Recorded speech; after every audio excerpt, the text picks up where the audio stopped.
In Mexico in 1971, no woman dared to leave her home. The reason was because a serial killer appeared who specialized in targeting women. He had a hobby of using rope to tie the victims' hands behind their backs. Then he stripped off their clothes, leaving only their underwear. Finally, he strangled them to death and submerged their bodies in water. This incident caused panic throughout the city. In that context, the Mexican president had to face intense public pressure. To reduce this pressure, the First Lady decided to establish the first female police team in history.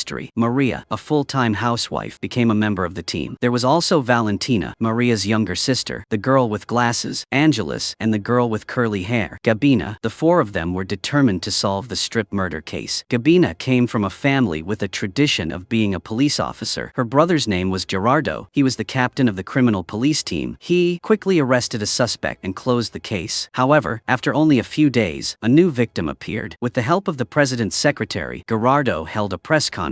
He announced that there was more than one killer. Meanwhile, Maria and the girls in the team were following the clues to find the killer's hideout. Unfortunately, they only found a double. That unlucky person's name was Ander. He was killed. The real killer used Ander's identity to commit the crime. Valentina's ex-boyfriend was a reporter for the Mexican daily newspaper Today. Felix went to the newspaper and received an anonymous letter. The first sentence immediately made him tremble. The writer claimed to be the stripper killer, and he asked Felix to publish the letter's content on the front page. It was a statement to all women. He warned them not to go out, otherwise he would kill them. Felix hoped it was just a joke. However, through his connections in the police, the editor-in-chief learned that the threat was real. But Felix refused to publish the letter because he was afraid of causing panic in society. The murderer said in the letter that if they did not publish it, he would not let it go. He had killed many people. 4 years had passed, but the story was not over. On the other hand, dramatic stories would help the editorial office attract the attention of the audience. At this time, Maria was watching TV when a reporter interviewed a murderer named John. He had killed more than 10 people in a row. After being imprisoned, he wrote several autobiographies. He even attracted a group of fanatic fans. When the host asked John about the identity of the stripper, he began to analyze logically. He looked at some previous cases, and he saw signs of ritualistic punishment at the crime scene. It was like a punishment aimed at a special group of people. This statement caught Maria's attention. Soon after, the Mexican daily newspaper also published the killer's letter on its front page. This news quickly attracted public attention. The killer declared that any woman who dared to go out would be killed by him. The presidential secretary immediately held a press conference to criticize the editorial office for disregarding all consequences to attract public attention. Therefore, unnecessary panic occurred among the public. Maria wanted to quickly resolve the case. However, she was hindered by a lawyer. It turned out that not long ago, Maria's husband had an affair, so she decided to kick her husband out of the house. Now her ex-husband has come to the lawyer to sue her. According to Article 169 of the Mexican Civil Code, the husband has the right to ask his wife to quit her job to stay home and take care of the children. In addition, the wife must also take on the responsibility of housework and taking care of her husband's parents. Maria just learned about this today. She was surprised that her country had such unreasonable laws. Gabina noticed Article 169 of the Civil Code. She remembered that the number 169 was the number that the killer left at all the crime scenes. Angeles thought that this was absolutely not coincidence, so the group decided to find Alejandro. They noticed that the victims in the recent cases all had jobs. Before they died, all the victims were wearing work uniforms. Then the killer took off their clothes. It was as if the killer was specifically targeting professional women. Angeles wanted to publicize this news to warn working women. However, the captain of the women's police force, Alejandro, immediately rejected this proposal. He said that some people had checked the car before. That's why the killer blew it up. That's why they missed the important clue to identify the killer. After Alejandro left, Angeles reminded everyone that they were wearing uniforms, so they were also the killer's target. That afternoon, Maria disguised herself as a reporter and sneaked into the prison alone to meet the killer John. Because John's analysis was very accurate before, Maria wanted to use this killer's mind to analyze another serial killer. Unfortunately, John refused to cooperate. He offered to make a deal with Maria. If she could get him a piano, he would help her find the killer. After Maria spoke to John for a few sentences, her identity was exposed, so she had to leave the prison. Meanwhile, Gerardo began his plan. After capturing the scapegoat, he ordered everyone who knew to keep quiet. That night, under his direction, the entire criminal police team cleaned up all the evidence. They arrested everyone involved in the case, including the 6th victim's boss and the 4th victim's superior. They were brutally brutally beaten. They all had to swear not to say anything. This scene caught Gabina's eye. Felix now had new discoveries, so he called Valentina. During the day, he went to the place where Ander worked before his death. It was a mannequin factory. Ander's girlfriend also worked there. She mysteriously disappeared after Ander's death. Felix announced that he had new clues, but he couldn't explain clearly over the phone, so the two agreed to discuss it further at Valentina's private apartment in an hour. Meanwhile, Maria was lost in thought. She finally found some porters. She planned to send the piano from her house to the prison. Now she really needed the help of the murderer John. Every second of delay could mean another victim. An hour had passed when Valentina returned home and found the front door wide open. But she called Felix's name several times without receiving a response. As she entered the house, she felt a surge of anxiety. The scene was messy and chaotic. Felix was lying unconscious in a pool of blood. Valentina quickly called an ambulance. When the ambulance arrived, Felix was no longer breathing. Gerardo heard the news and rushed to Valentina's house. Gerardo saw the numbers 169 written in blood on the bedroom wall. Before following the developments of the case, let's review the character diagram. In the film, Maria used to be a full-time housewife. She and her ex-husband Goyo had a son and a daughter. However, Goyo later had an affair, and the two are currently in the process of divorce. Valentina is Maria's biological sister. Meanwhile, Felix is her ex-boyfriend. Felix is a famous reporter for a Mexican daily newspaper. He is investigating a strip murder case, and he was just attacked by a bad guy until he was unconscious. Gabina comes from a family with a tradition of being a police officer. Her father is currently the chief of the police station, while her eldest brother is the captain of the criminal police. He is in charge of the strip murder case. Gabina's other two brothers also work in the police department. Angeles has a super observation ability and memory, so she likes Gabina's third brother. Alejandro is the captain of the female police department, and he is also the president's secretary. He is on a mission to improve the image of the police department. The person whose identity was stolen, Ander, was stripped and killed by the murderer. John, the serial killer with superintelligence, is in prison. Now back to the story. As soon as it was morning, someone placed a letter on Maria's desk. This letter was sent by John. When Maria saw the letter, it was 8 a.m. In the letter, John said that the information published in the newspaper was very limited. After analyzing, he found that the 7 cases had 3 things in common. The victims were all women with stable jobs. Their bodies were thrown into the water. All died of suffocation. Based on his own experience, John speculated that the killer had killed more than 7 people. They could try searching the unsolved case files in the police station to find similar cases, because there might be new clues there. Then Maria and everyone sorted through the case files, but the number of old cases was too much. It took them 3 days to find 20 similar cases. Angeles quickly realized that more than half of these cases were investigated by a former police officer. With the help of Alejandro, Maria and Angeles found the retired police officer's home. However, the results disappointed them when they learned that the police officer had passed away several years ago. The wife said that before her husband died, he was still thinking about those cases. Maria asked about the earliest case. Fortunately, the wife still remembered those cases clearly. Maria continued to ask if the child welfare center was still operating. The wife said that the center had closed after Rosa died. She also mentioned a child named Vincent who was still living there. Her husband had helped Vincent. Vincent had visited him not long ago and brought his case notes. Maria asked the wife for the address of the center. Maria and Angeles then went to the center together. There, they happened to meet Vincent right in front of the gate. The two asked to see the deceased police officer's notes. Vincent told them to wait a moment. Then he turned and walked down to the basement. Maria felt a little worried because she thought they seemed to be too reckless in coming here, because there was also a possibility that Vincent was the culprit. Just then, Vincent came closer, holding a photo frame. Maria and Angeles were forced to sit down on the sofa. Vincent was cleaning the photo frame while talking about his adoptive mother. He said that Rosa was a very kind person. She was completely different from his real mother. His mother was like a madwoman. Vincent kept hitting him on the head. Maria and Angeles were scared, so they moved to the door, but Vincent stood up to stop them. Maria quickly picked up a stick to defend herself, but the man still approached. At the same time at the hospital, Valentina looked at Felix lying unconscious on the bed and remembered the happy times between the two. Outside the orphanage, Alejandro was standing looking in with a worried expression. He opened the door and slowly walked inside. The dog in the backyard was barking non-stop. The atmosphere became more tense than ever. Alejandro quietly walked inside with a gun in his hand. Then he used a crowbar to pry open the main door. At this time, Maria and Valentina were no longer there. Alejandro followed the hallway and continued moving. He called Maria's name as he walked. Suddenly a scream rang out from from the basement. In another development, Gabina met an acquaintance on the bus. The two had met at a bar. That day, she was sexually harassed. The guy knocked out the harasser with just one punch. After that, the two got to know each other. The guy introduced himself as Benny. He said he worked at the city museum. Gabina felt that this guy was quite likable, so she took the initiative to ask him out tonight. The town park was holding a fair. Benny happily agreed to participate. Meanwhile, inside the orphanage, it was abandoned. Alejandro held his gun tightly and walked into the basement. Fortunately, Maria and Valentina were safe. Vincent came out holding a dusty box. He took out a diary from inside and gave it to Maria. It was the only memento of his adoptive mother. Maria opened the diary and saw that the date was 1949. Rosa was talking to a nun when suddenly a terrible scream was heard outside. Rosa rushed out to check. There she saw the priest holding his face. Blood was dripping down his face. The priest was furiously cursing his attacker. Following the direction the priest pointed, Rosa turned and walked towards the warehouse. She gently pushed the door open, and light entered the darkness. A boy was sitting there, holding a knife in his hand, alert. But with patience, Rosa calmed the boy down. She wanted to adopt the child, but the nun did not agree. It turned out that the boy wet the bed every night. The priest just wanted to help the boy change his clothes, but the boy stabbed the priest and injured him. However, Rosa thought that the boy just lacked attention from his family. The next day, Rosa took the boy home. Vincent remembered the first time he met the boy. Benny gave Vincent a very strange feeling. Benny was silent like a mute. Every night, the boy woke up with nightmares. Then he found out that he had wet his bed. Rosa wrote in her diary that she needed to find out what Benny had been through. So she went to the police station to find an experienced police officer. She asked why they had put Benny in a convent. The old police officer said that the court had ordered it because the child was involved in a murder case. They could not reveal any information. Rosa said that she had adopted Benny. Now the boy had nightmares every night. She just wanted to help him overcome this pain. At this time, the old police officer agreed to tell everything that had happened. That night, he received a call from a colleague. At the sewage treatment plant in the suburbs, a woman's body had been found. Her hands were tied behind her back. She had drowned in a tank of sewage. This woman was Benny's mother. According to the sewage treatment plant employee, Benny's father had gone missing. He lived with his mother. He had no other relatives. So the old policeman decided to take him to the monastery in town. After Rosa heard the story, she still couldn't find any more clues, so she had to go through Benny's personal belongings. Although Rosa knew that it was an invasion of his privacy, she really wanted to help him get rid of his past trauma. Benny was very frightened when he found out. She took the initiative to apologize to him. She asked him if he wanted to forget that nightmare. He immediately nodded in agreement. Rosa also promised that she wouldn't go through his personal belongings again. The next day, she started giving him rope therapy. However, it didn't seem to be effective. Back in reality, Maria raised her head and asked Vincent about rope therapy. Vincent explained that it was a method of training the mind to calm the children. After the ropes were made, they could send them to the grocery store in exchange for some living expenses. Benny was very talented at making ropes. The knots he made were strong and durable. Rosa also noted that Vincent was jealous of this. At this point, Vincent argued that he was not jealous. He simply did not like Benny. The two often had conflicts. When Rosa asked why, Vincent explained that he had seen Benny secretly watching Rosa and her husband doing private things. Rosa was very upset about this. However, she did not know what to do with Benny. The boy could not speak. This meant he could not communicate. Rosa sat down on the bed, wanting to listen to Benny. She also swore before God that she would never tell anyone. It was then that Benny spoke for the first time and shared his experience. One night about a year ago, while the boy was sleeping, suddenly his mother screamed. He went to see and found his father abusing his mother. The next day, Benny was woken up by his mother. She was covered in blood. His father was lying in the living room. His head was bleeding profusely. Although Benny was very young at the time, that image was deeply imprinted in his mind. It turned out that the night before, his mother had been beaten so badly that she could not bear it. In self-defense, the wife accidentally killed her husband. She was afraid that she would be sentenced to prison and her son would become an orphan, so she decided to take Benny and run away to Mexico. There, the boy and his mother started a new life. Later, his mother got a job at a wastewater treatment plant. Every day, Benny took his mother to the bus station and picked her up after work. Although he was still very young at that time, he always thought that he had to protect his mother. Time passed by, until one day, he did not see his mother get off the bus. Benny thought that he had looked at the clock wrongly, so he kept waiting. He waited for the last bus, but it was already dark and his mother had not returned. The driver told Benny to get on the bus. The driver took Benny to find his mother without taking any money. When Benny arrived at the wastewater treatment plant, he avoided the security guard and sneaked into into the work area. The shocking thing was that he saw his father still alive and sitting there. Hearing this, Rosa's tears rolled down. If she had seen her father kill her mother with her own eyes, she would have been shocked and hurt as well. Back in reality, Maria read that Benny's father had been arrested within a month. In the end, the boy lost both his father and mother. Vincent still hated Benny. Alejandro also thought that because Benny grew up in a violent environment, he would definitely be psychologically affected. At this time, Angela's first objected to Alejandro because she had also witnessed her parents being killed, but she had never thought of harming anyone. Maria agreed with this point of view and advised people not to be prejudiced. They needed to look at those who had been hurt fairly. Alejandro then changed the subject. Now the question was whether Benny was a stripper killer. Angela's did not think so, but she thought that if Benny was really a killer, his target would definitely be men who were abusive to their families. Then they continued to look through the diary. Since Benny shared everything with Rosa, he began to change positively. He took the initiative to talk to people around him. He also took care of the plants in the yard carefully. But one day, something happened that no one could have expected. Vincent's dog suddenly goes crazy and bites Benny. In a panic, Benny killed the dog. Vincent was extremely angry, so the two boys argued. Finally, Vincent was heartbroken and buried the dog in the yard. Rosa came to advise Vincent to make peace with Benny because his dog had bitten someone first. Vincent immediately stood up to protest that his dog had never bit anyone. Vincent thought that because Benny was crazy and he often communicated with his perverted father through letters. That night, Rosa could not contain her curiosity, so she rummaged through Benny's personal belongings, but she could not find those letters. Suddenly, she remembered that Benny often sat in the garden all day, so she decided to go out to the garden to check. Sure enough, she found a box. She was worried that the children would be negatively affected. No one knew what kind of ideology Benny's father would instill in him. The content of the letter shocked Rosa. It turned out that Benny had revealed the address of his and his mother's new residence to his father, so the father was able to find them. He told his son that he hated his wife's way of life, a woman who refused to stay home to take care of the children and wanted to go out to work to earn money. He also thought that this kind of woman deserved to be punished. Then Benny himself witnessed his father undressing his mother and then throwing the disobedient woman into the water tank and drowning her on the spot. Hearing this, Rosa angrily slapped Benny. She was completely disappointed in him, but he still refused to realize his mistake. Rosa returned the mailbox to Benny and went into the house alone. She had raised him for 7 years. She taught him how to read and how to love others, and yet she had raised a madman. In the diary of that day, and that day was also the first time in her life, Rosa realized that she might face danger to her life. In the middle of the night, she was awakened by a loud thunderclap. She sat up anxiously and pushed open the children's bedroom door. When Rosa realized Vincent was not in bed, she immediately remembered that he and Benny had argued. Rosa was worried that Benny would take revenge on Vincent before leaving. Music was playing from the basement. She followed the figure and went down the stairs. She found a necklace. Vincent rushed into the police station in the pouring rain. He screamed that his murderous brother was gone. His foster mother was probably in danger. The police on duty drove to the welfare home, but when Vincent ran home, he only found his foster mother's body face down in a basin of water. Vincent cried out in pain, "Mommy." Back in reality, Maria asked if the police had taken action. Vincent said that of course they had. Moreover, they had acted very quickly, but they had not found Benny in the house, so they decided to blame Vincent. That way, they could speed up the investigation and avoid having their budget cut. They were afraid it would affect their year-end bonuses. Alejandro said that it was the kind of thing that policemen do. Vincent said that he was grateful that the old policeman stood up for him, otherwise he would have been shot. In another development, Gabina went on her first date late at night with a man. They got along well. Gabina suddenly stopped and said that she had always wanted to be a police officer. However, she had witnessed some things recently that made her want to quit her job. She understood that the nature of those police officers was not necessarily bad. Most of them were forced into that state by circumstances. She was worried that if she continued working, she would become that person too. Benny advised her not to confine her thoughts. If she had decided to quit, she should have a farewell ceremony. She could throw her uniform into the fire to say goodbye to the person she was. Those words touched Gabina's heart because since she was born, this was the first time someone supported her thoughts. She immediately stood on tiptoe and kissed him. Then the two of them agreed to meet at 3 p.m. the next day. After they said goodbye, Benny walked into an alley. Benny cleverly asked the driver if he could lend him his car for a bit. Before the driver could answer, Benny suddenly pulled out a knife and stabbed him 4 or 5 times in a row. The man immediately collapsed in a pool of blood. Benny had a new means of transportation. He got into the car and tied the necklace to the rearview mirror. terror. When he got home, he started preparing the tools of the crime. It was the rope to tie up the victim. He was the perverted murderer who liked to strip. While the female police officers were investigating, Gerardo was also constantly looking for clues. He heard from a colleague of the victim that before the incident, there was a young man who often went to the nightclub to dance. It seemed that he and the victim had a romantic relationship. Gerardo asked the woman to describe the man's appearance. The next day, he brought the portrait of the suspect to his superiors. He expressed his desire to hold a press conference to release the suspect's image. However, his superiors thought this was too reckless, because if the person in the portrait was really the culprit, he would flee to another city. Gerardo said that at least he could avoid having more victims. Unexpectedly, his superiors said that new victims would be needed to have new evidence that would help them solve the case faster. He thought that they just needed to distribute the portrait to those responsible for the investigation. Gerardo reluctantly complied. Maria quickly received the portrait. Angeles asked Gabina and Valentina where they had gone. Maria replied that her sister was still upset about Felix's injury. Gabina seemed to have quit her job. As soon as the two left, Gabina also entered the basement. She came to ask for leave today. She didn't expect to see Benny's portrait. Gabina rushed into the office to tell her brother about this. She said that she had a date with the man in the painting. This statement surprised everyone. Maria was nervous and swallowed her saliva unconsciously. Gerardo rushed over and hugged her tightly and asked if she was hurt. Gabina still hadn't calmed down. She had an appointment to meet that guy this afternoon. Gerardo immediately made a plan to capture the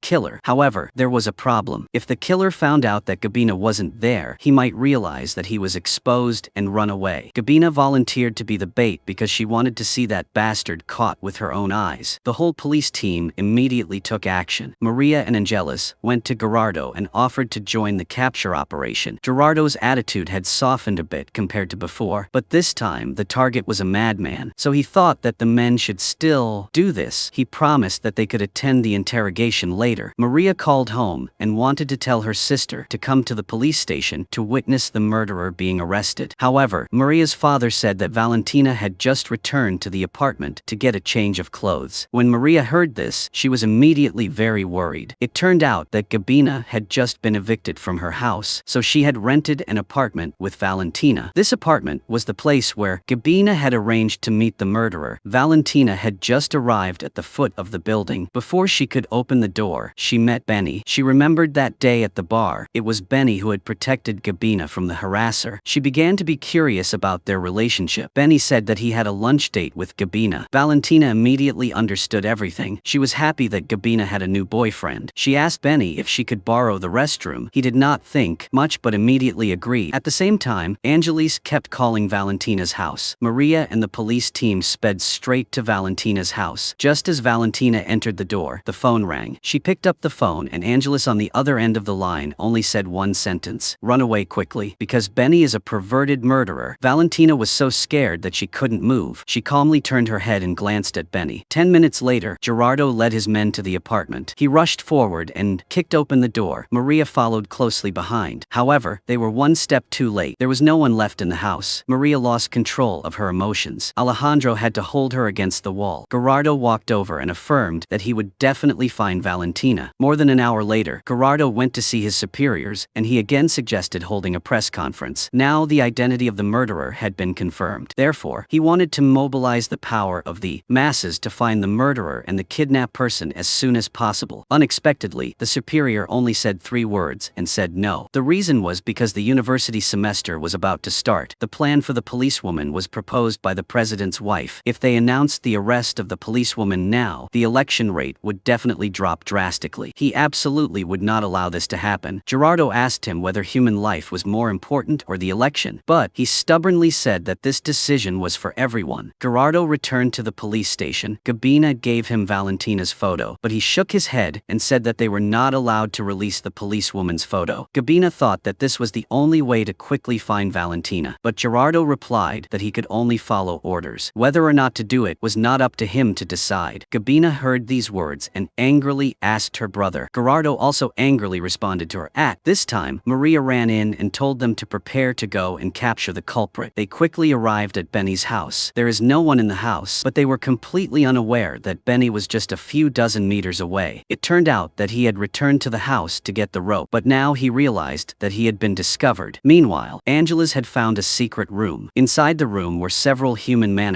mannequins. The mannequins were wearing the uniforms of the victims. They were arranged as if in some kind of ritual. Alejandro had found Benny's work permit. Gabina glanced at it and confirmed that the person in the photo was Benny. Maria took the work permit. She intended to take it to the TV station to give to Gerardo. The photo on this card was clearer than the others. At that time, Maria's ex-husband was arguing with his boss because a company partner had lost a project. The boss wanted Goyo to take the project back. In return, he would consider making Goyo a partner. However, Goyo immediately refused outright. He thought he was supposed to be a partner, but just because his wife was a policewoman, he wasn't recognized. The boss interrupted with a puzzled look. He didn't understand why Goyo mentioned a policewoman. Their conversation became more tense than ever. Maria rushed to the TV station and handed Benny's work permit to Gerardo. She asked if it was possible to broadcast her sister's kidnapping. Gerardo stood up and said that he couldn't do that. Maria quietly asked if Gabina would still answer the same way. Gerardo took a deep breath and gave Maria his seat. The live broadcast started. Immediately, Maria announced the kidnapping of her sister through the camera. The MC immediately said that the plan was proposed by the president's wife, but now this happened, so he wanted to ask Maria if she thought the plan put women in danger. However, Maria did not pay attention to the male MC's question. She turned to the camera and begged Benny to let Valentina go. She said that she understood what Benny had been through. She also understood that work really affected a woman's ability to take care of her children. She also knew that Benny's original intention was to scare women in the whole city so they wouldn't go to work. He just wanted to make sure that the children would be taken care of more. She could understand that because she was also the mother of 2 children. Suddenly, the director came in and said that a man who called himself a stripper had called. He wanted to talk to policewoman Maria. The male MC immediately asked the director to connect the call. Benny's voice was heard in the studio. He called to thank Maria because now the whole city thought he was a pervert, but only Maria understood his feelings. Just as Maria was about to speak, the call was cut off. Benny walked into a hardware store. He was there to buy rope. Benny had no idea that the store owner had watched Maria's live stream and recognized him. 15 minutes later, Gerardo received the news, so he rushed to the hardware store. The store owner pointed behind him and said that the suspect had just gone up to the 2nd floor. Gerardo had loaded his gun. He and his teammates quietly walked up the stairs, but in the end, they still let Benny escape. Time passed and the police still hadn't found the killer. Everyone was more worried than ever. Gabina believed that every time the killer committed a crime, he tied up the victim and dunked him in water. He even prepared a uniform for the mannequin. He had even dared to buy rope, even though he could have been caught. This showed that he took the ritual seriously when committing the crime. Now everything was ready. He was only missing one mannequin. Gerardo immediately understood, so he ordered his subordinates to surround the only mannequin factory in the city. This factory is so big, it is 4 stories high. Gerardo had previously dispatched all the staff to other tasks, so it was difficult to gather forces immediately. So Maria and the others had the opportunity to participate in this operation. This time, even the police chief personally went to arrest the criminals. Inside the dark factory, due to lack of manpower, they were forced to split into groups of 2. Gerardo led the way to the 3rd floor. Suddenly, a dark shadow flashed by. Benny appeared from the darkness, holding a steel bar in his hand. When he was about to attack Gerardo, Gabina suddenly knocked him down. Then they tied Benny up and called everyone over. The police chief asked Benny if the hostage was still alive. Benny replied that the hostage was alive, but only temporarily. After saying that, he laughed happily. Gerardo immediately pinched Benny's nose and pointed a gun at him. Gerardo told Benny to reveal Valentina's whereabouts. In return, Gerardo promised to arrange for him to be placed in the most comfortable it'd be prison. If he didn't tell, Gerardo would shoot him and no one would know. Benny, however, remained silent. Maria quietly begged him to tell her where her sister was. Gabina asked her father to let her try to convince Benny. He sighed and agreed to her request. Gabina knelt down and said that Valentina was her best friend. Since they had known each other and had feelings for each other, she hoped he would tell her whereabouts. Benny's tones softened at this point. He insisted that he wasn't a bad person, but everyone around him thought he was crazy. Gabina immediately interrupted and said that she understood that Benny didn't mean any harm. He just used the wrong way to express his good intentions. Benny hesitated for a moment and then announced that Valentina was in the town park. Gerardo and the others immediately set off to save Valentina, with Maria and Angela's following closely behind. Meanwhile, Gabina wonders why Benny killed so many people. Benny replies that all women who go out to work are guilty. He was just punishing them for God. At this time, Maria and everyone quickly went to the location that Benny pointed out. However, Valentina was not there at all. Only then did they realize that they had been tricked. The captain was the one who reacted the fastest in this situation. He immediately immediately drove back to the mannequin factory. Meanwhile, at the factory, Gabina shot Benny dead. Because the death penalty in Mexico has almost no chance of being carried out, Gabina understood that if she did not act, this madman who had killed more than a dozen people could only receive a life sentence. The next day, the police chief attended a media interview. He took responsibility for shooting Benny dead. The reason he gave was that he had performed his duty as a police officer while pursuing the suspect. The reporters kept asking questions about the whereabouts of the arrested policewoman.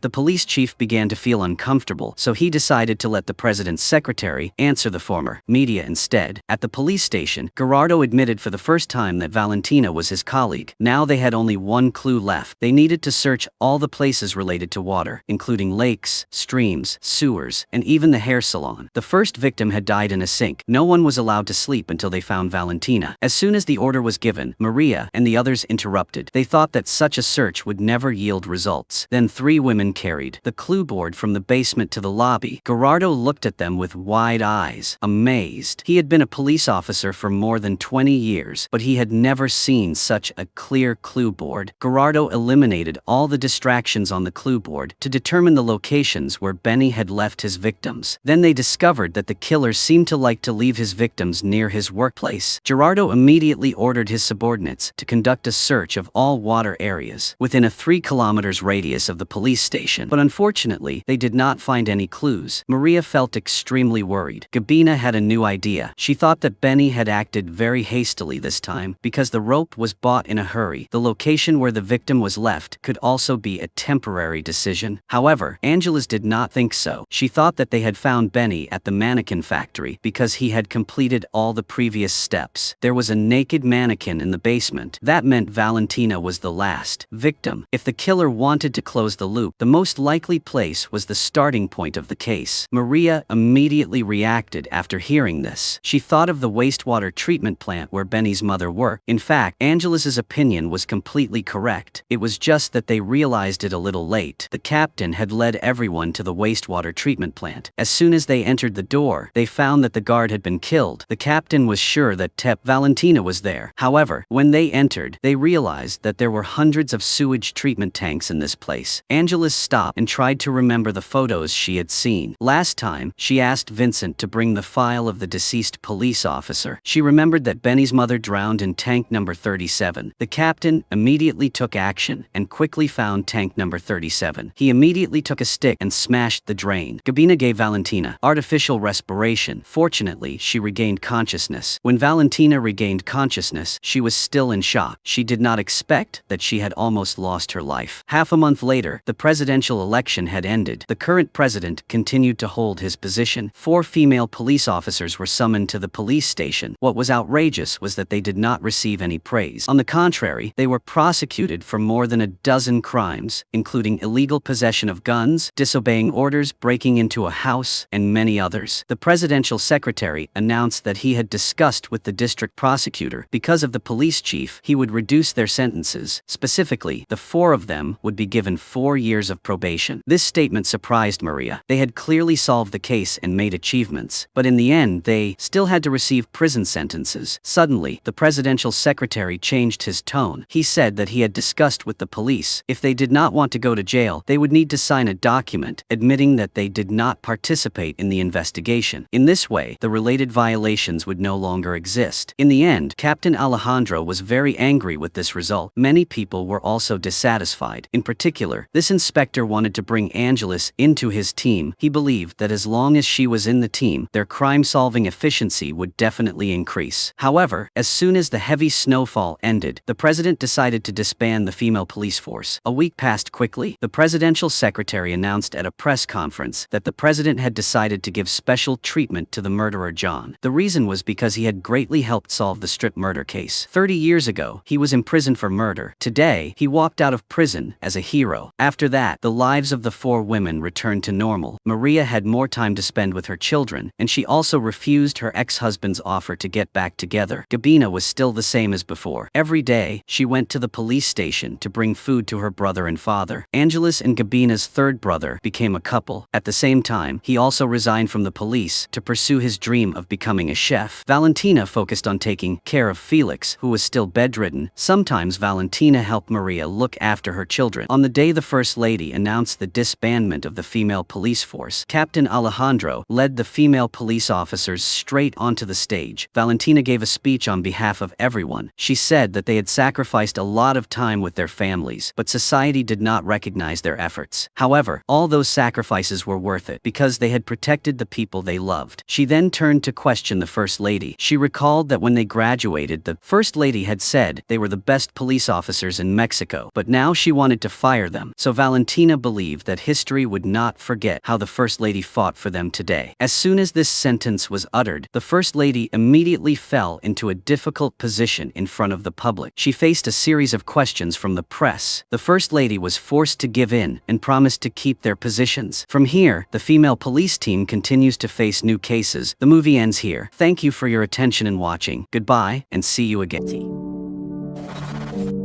And I support a mandatory buyback program. This person could be the nominee in 2024 and may, God forbid, be called into service before then.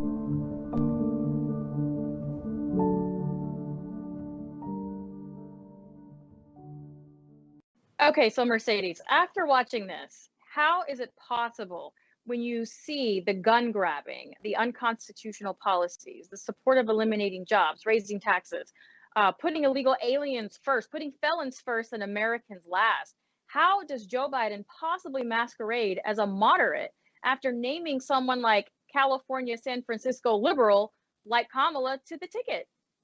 Joe Biden has no backbone. Kamala Harris has no backbone. These are spineless people who are willing to do and say anything to appease the far left. And so when we saw that New York Times piece where they called Kamala a pragmatic moderate, it was such a joke. I mean, you had former Obama speechwriter come out and say that was hilarious that they even called her a moderate because she's ranked as the most liberal senator in the Senate, beating out Bernie Sanders. So wow. I think it's so clear that while they're putting all this, like, it's historic pick, it's a woman, that we have to keep unraveling the truth here, because we're not going to see it at the DNC convention. They're all just being fuzzy about their words. But when you dig into their policies and their positions, it's a very clear that Kamala Harris supports socialized medicine. Kamala Harris supports taking away our guns from law-abiding citizens. And Kamala Harris agrees with the Green New Deal, which she co-sponsored, which would lead to a war on our energy independence that President Trump has been able to achieve. And that's why we have to stop them. Like, this is why it's critical that people understand, take their record, talk to their neighbors and say, guys, they are going to fundamentally transform our nation. They have said it. They don't like us. We are the deplorables to them, because what we stand for is we stand for American strength and security. And what their policies are proposing would be bringing California and making California the model for America. Terrifying. By the way, that's no good. It's interesting to me because you generally see, we've seen the opposite happen with this entire Democrat pick. First of all, we all know it should have been Bernie Sanders again, but they knew they couldn't control him like they needed to, so they propped up Joe Biden and got him out there. But generally speaking, whenever a candidate is chosen, they pivot to the middle. They always try and become more of a centrist. Joe Biden has done the opposite because he's obviously being controlled by the radical leftist socialist mob in the party. And now with Kamala Harris, I mean, it's the same thing. There is no pivot towards the middle. There is no common ground here. This is the most radical socialist ticket in the history of American politics. Yes, and it is. Don't be fooled, ladies and gentlemen. There is zero moderate about anything going on here. It is a completely different party. It is not the Democrat Party. We might as well call them the Socialist Party. And it's evidence here. It's all this that we see. And you're right, Mercedes, we have to continue to unravel it for the American people, because we know that the Democrats are using the mainstream media as their marketing arm, and they're going to do whatever they want. They're not going to push Joe Biden. They're not going to push Kamala Harris, and they will never expose the truth. It's up to us, and it's up to the people at home. And Katrina, don't you think that, I mean, the media is with them, so why wouldn't they answer the easy? Yeah, right. And probably they already have the questions. They always interrupt Well, that's Trump the and scary scream thing. at him and yell at when he's trying to leave, and they fire a million questions at him. They just let them leave peacefully because they don't want to ask him a question and blow the whole gig up. I know, right. Well, I think that's the scariest part, at least to me, because we all know that they're in the bag. So what is it that they're afraid of? I mean, there isn't one single question that they're willing to answer for the American people. And the answer is no, because our president has a record that has put them all to shame. Yeah. I mean, these guys have been in office for But decades. they're just not competent. They're not competent, and they're just Katrina. not competent. And the Democrats how already do they argue with rejected it? Kamala. They didn't even want her as the candidate. Exactly. I mean, exactly. my By the way, guys, whenever you look at the fact that when Joe Biden is in the coddled, safe interviews, when he's literally got the questions and the answers written in front of him, he still can't get through them. So I honestly think that part of this is that they are terrified that Joe Biden's cognitive decline will be fully exposed and on display for the American people. No they doubt. can't risk that. Even if he knows the questions in advance, he still gets it wrong. He Right. still The calls puppet people a presidency. junkie and says you ain't black and all this nonsense out there. They're terrified to let him just free speak out there. Oh my God! Which is why they're trying to stop the debate. What was it? The dog, horse, pony soldier? What Dog, was that? horse, pony soldier. Yeah. You know, with the malarkey port. Those all are the the things. usual things. Absolutely. I can't. They are terrified. That of this never being on gets full old, by the display. way. It doesn't. You're right, Kimberly. I think about it all the time. Every time I see him on TV, it's either I see him saying those words or I see Walter, Jeff Dunham's puppet. And it's hilarious to me. But Mercedes, you only hit the tip of the iceberg with the number of policies that makes her a radical. Right. We haven't even discussed the fact that you had a sitting senator in a public hearing call ICE, our brave interior law enforcement agencies, and compared them to the KKK. America is insane to choose this type of ticket and unleash all hell on all of us. I don't want my city to be a Portland. I know you don't either. Exactly. Let's see what America has. So look, guys, we're going to take one more commercial break. Don't go anywhere. We'll be right back. Kamala Harris ran for president by rushing to the radical left, embracing Bernie's plan for socialized medicine, calling for trillions in new taxes, attacking Joe Biden for racist policies. Voters rejected Harris. They smartly spotted a phony. But not Joe Biden. He's not that smart. Biden calls himself a transition candidate. He is handing over the reins to Kamala while they jointly embrace the radical left. Slow Joe and phony Kamala. Perfect together. Wrong for America. Seattle's pledged to defund its police department by 50%, even including a proposal to remove 911 dispatchers from police control. Joe Biden said he's absolutely on board with defunding the police. Listen closely. Yes, absolutely. Hello, you've reached 911. I'm sorry that there is no one here to answer your emergency call, but leave a message and we'll get back to you as soon as we can. Crime will rise significantly. Welcome back to The Right View. I'm Mercedes Schlepp, Senior Advisor for Strategic Communications. I want to get everyone's final thoughts, but first... And I support a mandatory buyback program. This person could be the nominee in 2024 and may, God forbid, be called into service before then.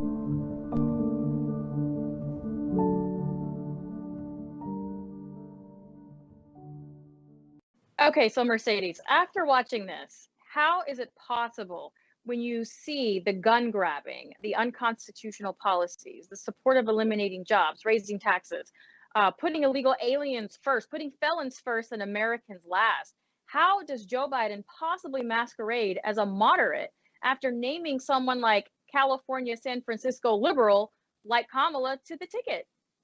Joe Biden has no backbone. Kamala Harris has no backbone. These are spineless people who are willing to do and say anything to appease the far left.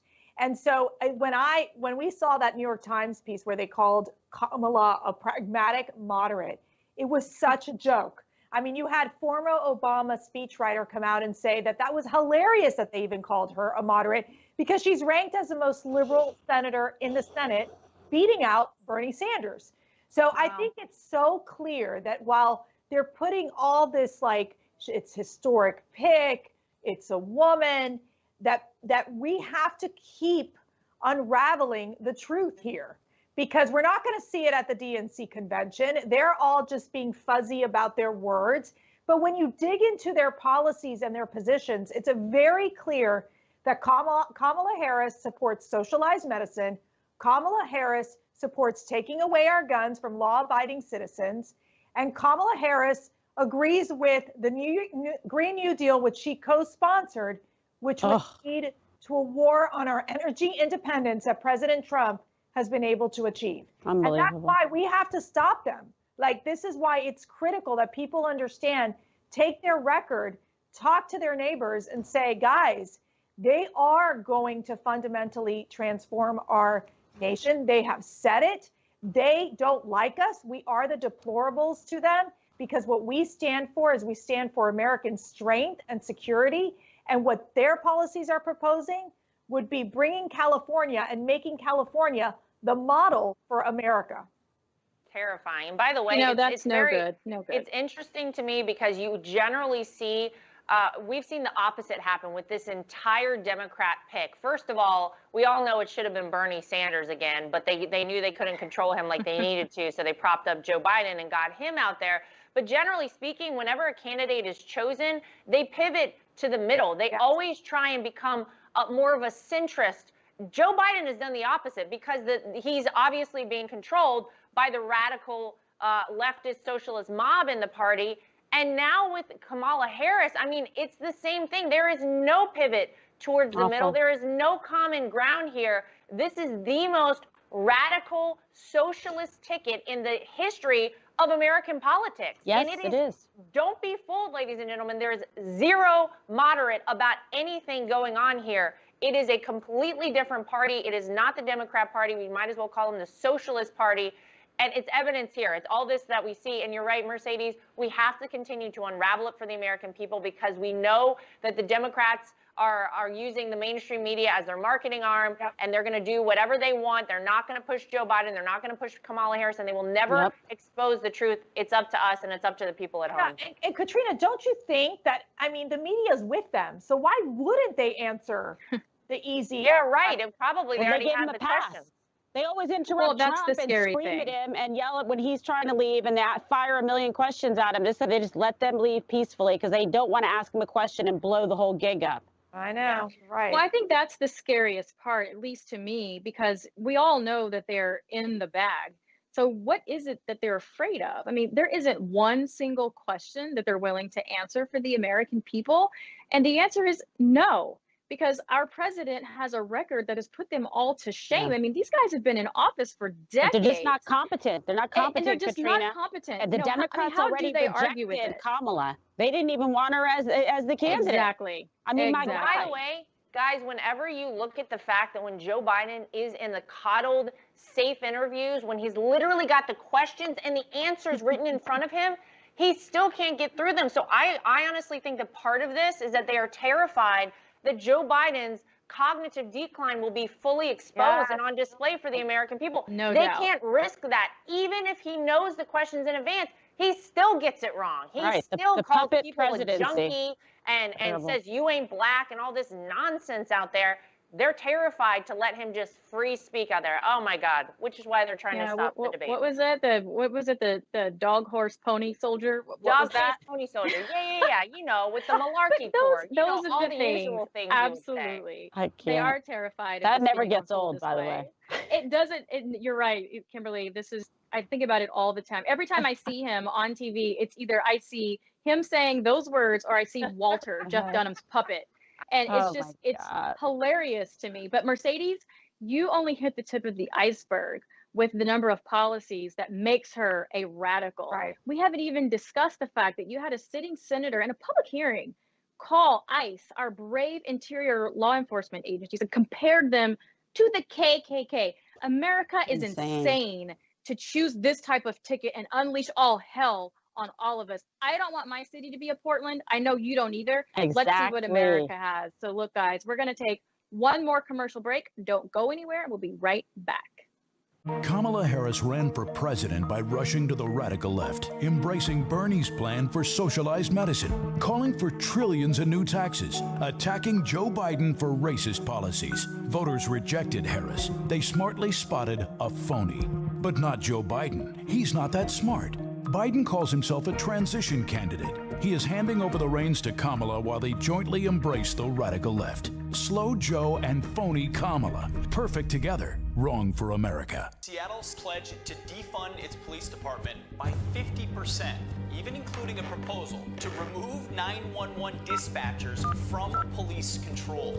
Joe Biden said he's absolutely on board with defunding the police. Listen closely. Yes, absolutely. Hello, you've reached 911.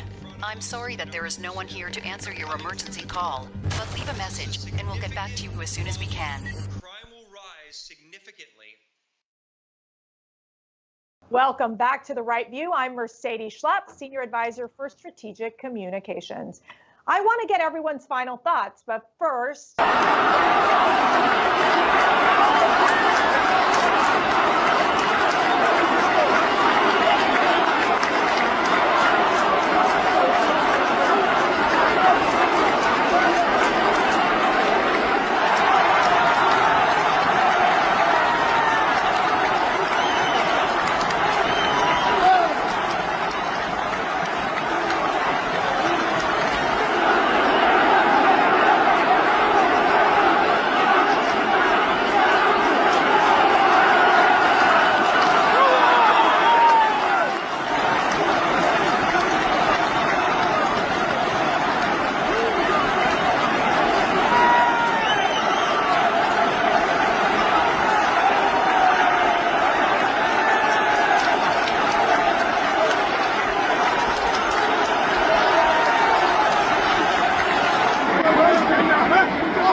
some room, take it himself to the rack and make it count.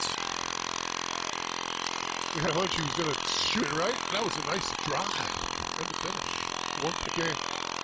Throw up to 10 on the day. Jones put it on the deck, bobbing and weaving. Now out to Collins. He'll dial it up and bury it. Connects on the 3. Madden Collins, first made tray of the game.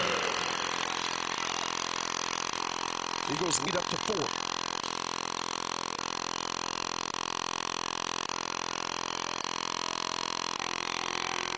Collins playing with 18 now, and a flush big dunk there from Leaf. 6'7". Talked about ups earlier today. He hit some ups. Yes, he did. Knocked away by Thrower. Pass was telegraphed a bit. Eagles not getting back on defense. Shot there, no good. Foul on Iturbe. Second shots.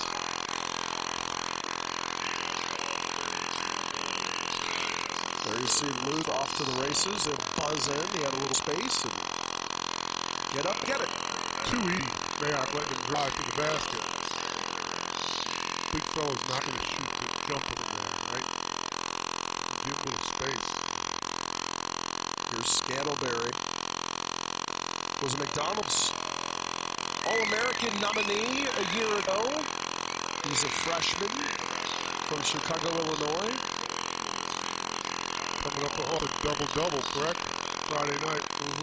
Haven't mentioned his name too much today. I don't think he's got much playing time. Good stroke right there. He's also got a lot of athleticism, part of the Lithuanian and Ukrainian dance teams. Shows off some moves. Keeping them in his back pocket. Bring him out here, maybe down stretch. Tied the game up right there, Dan.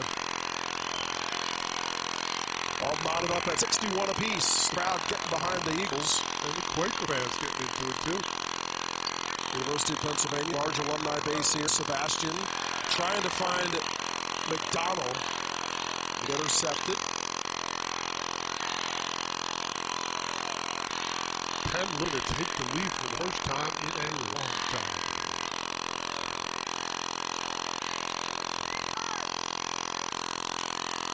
Here's Power on him. Power trying to battle his way. His shot no good, and Iturbe leaps up, gets a rebound and a whistle. Second to be called on Power. So Power, fourth is whistled. That's the fourth on him today. Sprouts out, and I'll say this in for AU.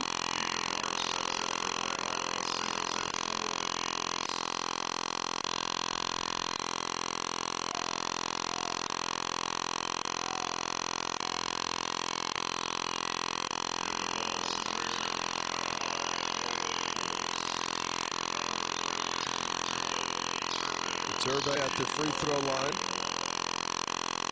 Eagles will be back in action on Wednesday. Quick crosstown trip to GW. Take on the Revolutionaries, the Revs. That'll be a 7 o'clock time in the Smith Center. Back here at home on November 15th against Central Penn.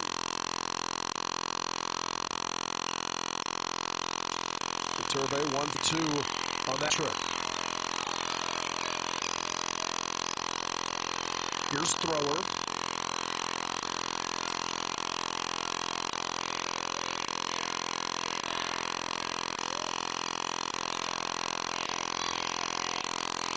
Nice backdoor cut. Quakers take the lead. 63-62. Penn on a 6-1 run. Thrower does 14 points. Mismatch inside. McDonald on Thrower. Malcedes gets it to McDonald, turns it around, doesn't the tender touch, and the rebounds for Scantleberry. Can't fault that guy. Good pass by Watt. Quakers with no rush off. Thor. Now Roberts has that one knocked away. He got hit with the body knock. That clean block up top. Gets him down low. Online at dctrails.com.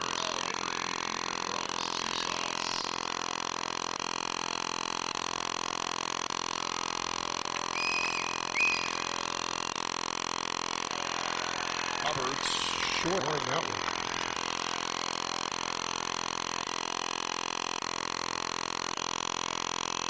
There's more than half of his points coming here in the second half.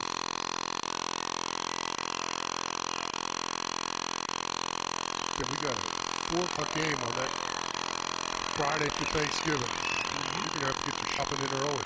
Exactly. Maybe I'll just do it all online. I'll have to deal with traffic around malls. Come on, man. Sit there in my little computer. Here's Jones. Greg puts up the shot, fights for it, and gets two. You got it. You're going to go online, right, obviously, for Cyber Tuesday. It's true. They never know if it's going to get their time. We'll see. The public wants to see you out. I was going to say, well, that's true. And maybe go out to some merriment. Get some coffee or chocolate as you shop. The Roberts. Offensive foul right there. Offensive foul. Just barrel to the basket. Good call. Look to initiate. Greg, watch the gather. I like it. Play offensive feet, score. All tied up. 64 apiece. So Roberts whistle for the third time.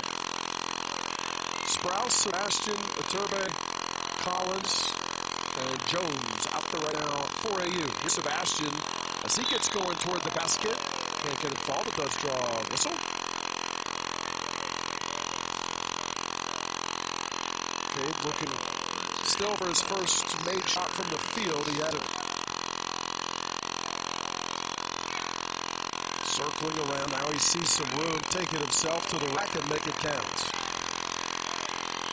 We had a hunch he was going to shoot it, right? That was a nice drive. And the finish. One game. Throw up to 10 on the day. Jones put it on the deck, bobbing and weaving. Now out to Collins. He'll dial it up and bury it. Connects on the three. Madden Collins, first made tray of the game. Eagles lead up to 4.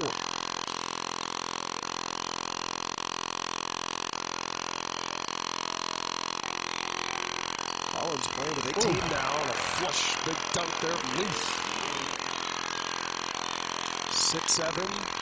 Talked about ups earlier today. He hit some ups. Yes, he did. Knocked away by Thrower. Pass was telegraphed a bit. Eagles not getting back on defense. Shot there, no good. Foul on Iturbe. Second shots.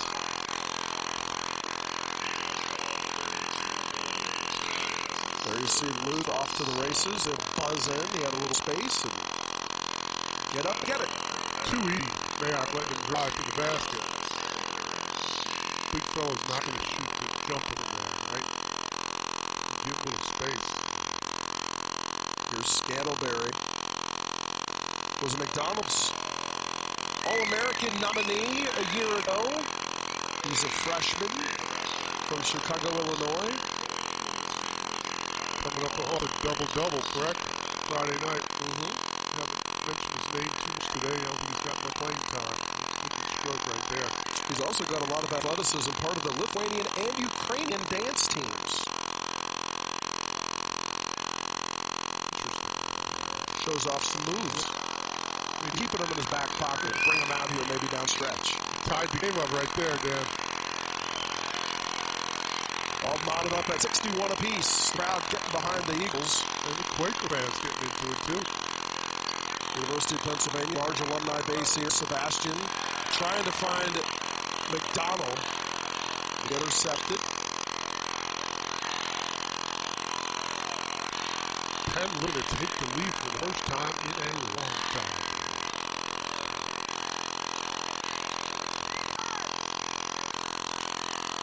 Here's Power on him. Power trying to battle his way. His shot no good, and Iturbe leaps up, gets a rebound and a whistle. Second to be called on Power. So power fourth is whistled. That's the fourth on him today. Sprouse out, and I'll say this in for AU.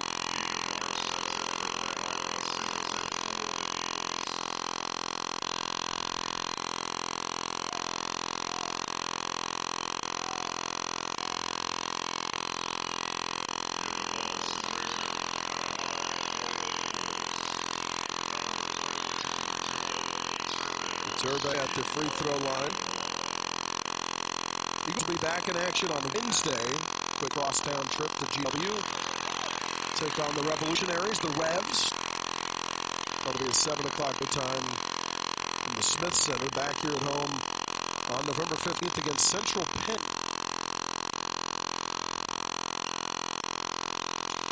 Turbo 1 for 2 on that trip. Here's Thrower.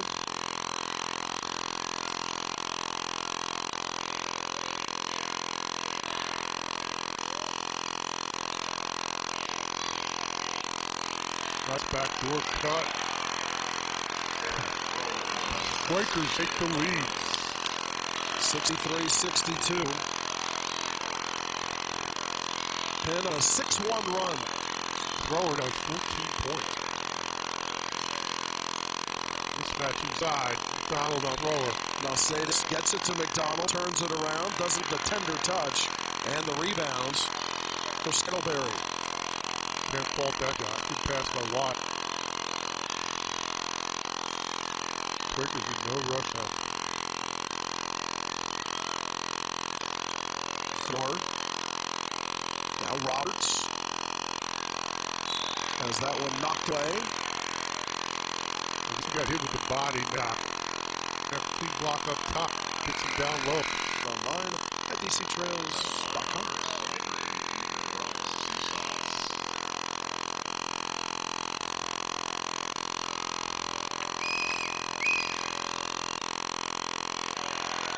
Roberts short on that one.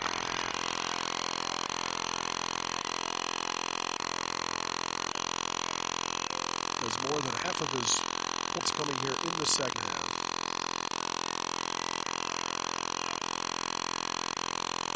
Yeah, we got a 4 o'clock game on that Friday after Thanksgiving. You're going to have to get your shopping in early. Exactly. Maybe I'll just do it all online. I'll have to deal with traffic in our malls. Come on, man. Sit there in my little computer. Here's Jones. Greg puts up the shot, fights for it, and gets 2. You got it. You're going to go online, right, obviously, for Cyber Tuesday. It's true. They never know if it's going to get their time. We'll see. The public wants to see you out. I was going to say, well, that's true. And maybe go out to some merriment. Get some coffee or hot chocolate as you shop. The Roberts. Offensive foul right there. Offensive foul. Just barrel to the basket. Good call. Look to initiate. Greg, watch the gather. I like it. Play offensive feet, score. All tied up. 64 apiece. So Roberts whistle for the 3rd time. Sprouse, Sebastian, Iturbe, Collins, and Jones out there right now for AU. Here's Sebastian as he gets going toward the basket. Can't get it fall, but does draw a whistle. Cade looking still for his first made shot from the field. He had it